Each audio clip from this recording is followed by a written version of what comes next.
ಸ್ನೇಹಿತರೆ, ಮಾರ್ತಾಂಡ ಭೈರವ ಹಾಗೂ ಮಲ್ಹಾರಿ ಅಂತ ಕರೆಯಲ್ಪಡುವ ಭಗವಾನ್ ಖಂಡೋಬ ಹಿಂದೂ ಧರ್ಮದ ಪ್ರಮುಖ ದೇವತೆಗಳಲ್ಲಿ ಒಬ್ಬರು.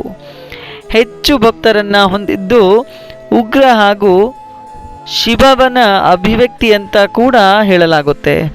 ದುಷ್ಟಶಕ್ತಿಗಳ ರಕ್ಷಕ ಹಾಗೂ ನಾಶವನ್ನು ಮಾಡಿ ಸಾಕಾರಗೊಳಿಸಿದ್ದಾರೆ. ಖಂಡೋಬ ಆರಾಧನೆಯು ಜಾತಿ ಹಾಗೂ ಧಾರ್ಮಿಕ ಗಡಿಗಳನ್ನು ಮೀರಿ ಎಲ್ಲ ಧರ್ಮದವರು ಖಂಡೋಬನನ್ನು ಪೂಜಿಸ್ತಾರೆ. ಪೌರಾಣಿಕ ಕಥೆಗಳಲ್ಲೂ ಕೂಡ ಖಂಡೋಬನ ಬಗ್ಗೆ ನೋಡೋದಾದರೆ, ಮಲ್ಲಹ ಮತ್ತು ಮಣಿ ರಾಕ್ಷಸರ ಸೋಲಿಗೆ ಖಂಡೋಬನ ಅವತಾರವಾಯಿತು ಹಾಗೂ ಖಂಡೋಬ ಶಿವನ ಅವತಾರ ಅಂತ ಕೂಡ ಕರೆಯಲ್ಪಡುತ್ತೆ ಅಂತ ಹೇಳಲಾಗುತ್ತೆ.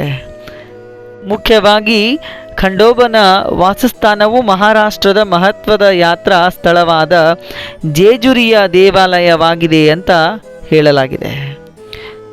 ಪ್ರತಿಮಾಶಾಸ್ತ್ರದಲ್ಲಿ ಖಂಡೋಬನನ್ನು ಬಿಳಿ ಕುದುರೆಯ ಮೇಲೆ ಸವಾರಿ ಮಾಡುವ ಯೋಧನಾಗಿ ಚಿತ್ರಿಸಲಾಗಿದೆ. ಕತ್ತಿ ಮತ್ತು ತ್ರಿಶೂಲ ಹಿಡಿದು ಅವನು ಸಮರ ಕೌಶಲ್ಯಕ್ಕೆ ಒಳಗೊಂಡಂತೆ ಕಾಣುವಂತೆ ಇಲ್ಲಿ ಚಿತ್ರಿಸಲಾಗಿದೆ.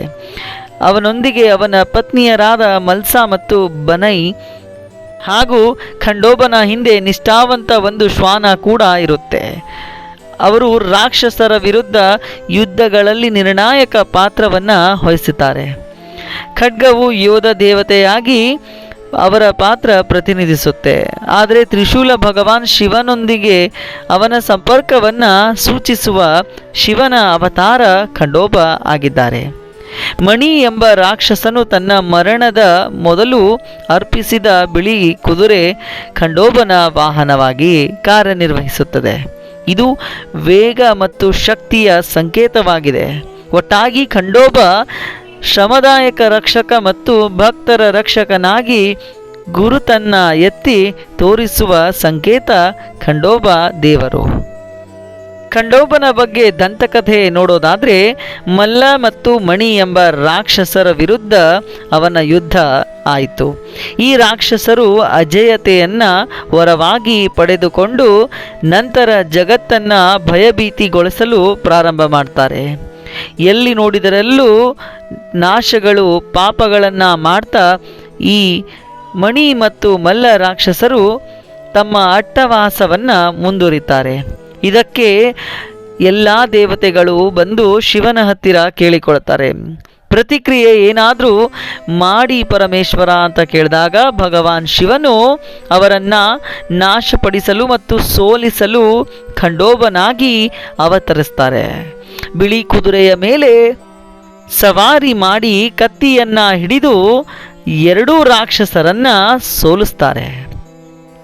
ಈ ಮಣಿ ರಾಕ್ಷಸ ತನ್ನ ಮರಣದ ಮೊದಲು ಮಣಿ ರಾಕ್ಷಸ ಬಿಳಿ ಕುದುರೆಯನ್ನು ಖಂಡೋಬನಿಗೆ ಅರ್ಪಿಸ್ತಾನೆ ಮತ್ತು ದೇವತೆಗೆ ಸಮರ್ಪಿತವಾಗಿ ಪ್ರತಿಯೊಂದು ದೇವಾಲಯದಲ್ಲೂ ತನ್ನನ್ನು ಸ್ಮರಿಸಬೇಕೆಂದು ವಿನಂತಿ ಮಾಡಿಕೊಳ್ತಾನೆ.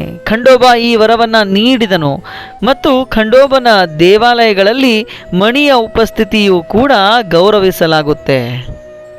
ಇನ್ನು ಖಂಡೋಬನ ವಿವಾಹ ಹಾಗೂ ಪತ್ನಿಯರನ್ನು ನೋಡೋದಾದರೆ, ಮಲ್ಸಾ ಎನ್ನುವ ಪತ್ನಿ ಕೂಡ ಖಂಡೋಬನಿಗೆ ಇದ್ದರು. ಅವರು ಮೊದಲ ಪತ್ನಿ ಮಲ್ಸಾ ಲಿಂಗಾಯತ ವ್ಯಾಪಾರಿ ಹಾಗೂ ಔಪಚಾರಿಕ ಮತ್ತು ಧಾರ್ಮಿಕ ವಿಧಿವಿಧಾನಗಳಿಂದ ಕೂಡಿದು ಸಾಮಾಜಿಕ ರೂಢಿಗಳು ಹಾಗೂ ಕ್ರಮವನ್ನು ಇಲ್ಲಿ ಪ್ರತಿನಿಧಿಸುವ ಮಲ್ಸಾ ಮೊದಲ ಪತ್ನಿಯಾಗಿರ್ತಾಳೆ. ಇನ್ನು ಭಾನು ಅಂತ ಬನೈ ಅಂತ ಕೂಡ ಕರೆಯುವಂತಹ ಎರಡನೇ ಪತ್ನಿ ಬನೈ ಕೂಡ ಖಂಡೋಬನನ್ನು ಮದುವೆಯಾಗಿರ್ತಾರೆ. ಈ ವಿವಾಹಗಳು ವೈವಿಧ್ಯಮಯ ಹಾಗೂ ಸಾಮಾಜಿಕ ಗುಂಪುಗಳನ್ನು ಒಂದುಗೂಡಿಸುವ ಮತ್ತು ಸಾಂಸ್ಕೃತಿಕ ಪರಿಷ್ಕರಣೆಯ ಮತ್ತು ನೈಸರ್ಗಿಕ ಚೈತನ್ಯ ಹಾಗೂ ಸಾಕಾರಗೊಳಿಸುವ ದೇವರ ಪಾತ್ರವನ್ನು ಇಲ್ಲಿ ವಿವರಿಸಲಾಗುತ್ತೆ. ಖಂಡೋಬ ಎನ್ನುವ ಹೆಸರು ಕೂಡ ಅಷ್ಟೇ ಅರ್ಥಗರ್ಭಿತವಾಗಿದೆ. ಖಡ್ಗ, ಕತ್ತಿ ಮತ್ತು ಬಾ ಅಂತಂದರೆ ತಂದೆ, ಈ ಎರಡೂಗಳಿಂದ ಕೂಡಿದು ಖಂಡೋಬ ಅಂತ ಕೂಡ ಕರೀತಾರೆ. ಇದು ಯೋಧ ಮತ್ತು ರಕ್ಷಕನಾಗಿ ತನ್ನ ಪಾತ್ರವನ್ನು ಸೂಚಿಸುವಂತಹ ಹೆಸರಿನ ಅರ್ಥವಾಗಿದೆ. ಖಡ್ಗವು ಬುದ್ಧಿಶಕ್ತಿಯ ತೀಕ್ಷ್ಣತೆ ಮತ್ತು ಅಜ್ಞಾನ ಮತ್ತು ಅನ್ಯಾಯವನ್ನು ತೊಡೆದುಹಾಕುವ ಅಗತ್ಯತೆಗಳನ್ನು ನಿರ್ಣಾಯಕ ಮಾಡುವ ಕ್ರಮದ ಸಂಕೇತ ಅಂತ ಕರೀತಾರೆ.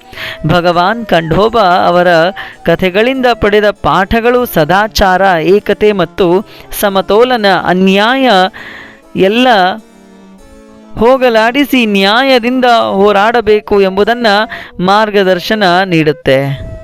ಇನ್ನು ಖಂಡೋಬನನ್ನ ಮಲ್ಹಾರಿ ಅಂತ ಕರೆಯೋದಕ್ಕೆ ಕಾರಣ ಕೂಡ ಇದು ಒಂದು. ಶಿವ ಶಕ್ತಿಯಿಂದ ತುಂಬಿದ ಖಂಡೋಬ ತನ್ನ ತೀಕ್ಷ್ಣವಾದ ಖಡ್ಗದಿಂದ ಮಲ್ಲಾಸುರನನ್ನು ಸಂಹರಿಸಿದ ನಂತರ ಮರಣದ ಸಮಯದಲ್ಲಿ ಮಲ್ಲಾಸುರ ತಮ್ಮ ತಪ್ಪನ್ನು ಅರಿತುಕೊಂಡು ಖಂಡೋಬನಿಗೆ ಕ್ಷಮೆ ಯಾಚಿಸ್ತಾನೆ. ಕರುಣಾಮಯಿಯಾದ ಖಂಡೋಬ ಅವನಿಗೆ ಮೋಕ್ಷವನ್ನು ನೀಡ್ತಾನೆ. ಅಂದಿನಿಂದ ಖಂಡೋಬಾಗೆ ಮಲ್ಹಾರಿ ಅಂತ ಕೂಡ ಕರೀತಾರೆ.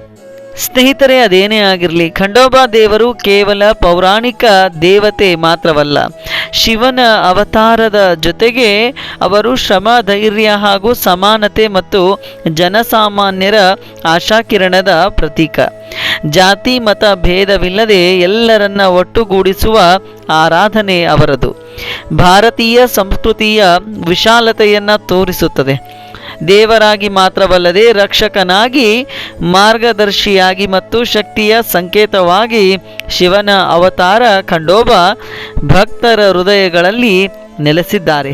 ಇಂತಹ ಜನಪದ ದೈವಗಳ ಮಹತ್ವವನ್ನು ಅರಿತು ನಮ್ಮ ಸಂಸ್ಕೃತಿ ಮತ್ತು ಪರಂಪರೆಯನ್ನು ಮುಂದಿನ ತಲೆಮಾರುಗಳಿಗೆ ತಿಳಿಸಿ ಉಳಿಸಿಕೊಳ್ಳುವುದೇ ನಮ್ಮೆಲ್ಲರ ಕರ್ತವ್ಯ ಅಂತ ಹೇಳ್ತಾ ಈ ವಿಡಿಯೋಕ್ಕೆ ನಾನು ವಿದಾಯವನ್ನು ತಿಳಿಸ್ತೇನೆ. ಮುಂದಿನ ವಿಡಿಯೋದಲ್ಲಿ ಮತ್ತೊಂದು ಮಾಹಿತಿ ಜೊತೆಗೆ ಮತ್ತೆ ನಾವೆಲ್ಲರೂ ಸಿಗೋಣ ಅಂತ ಹೇಳ್ತಾ ಧನ್ಯವಾದಗಳು.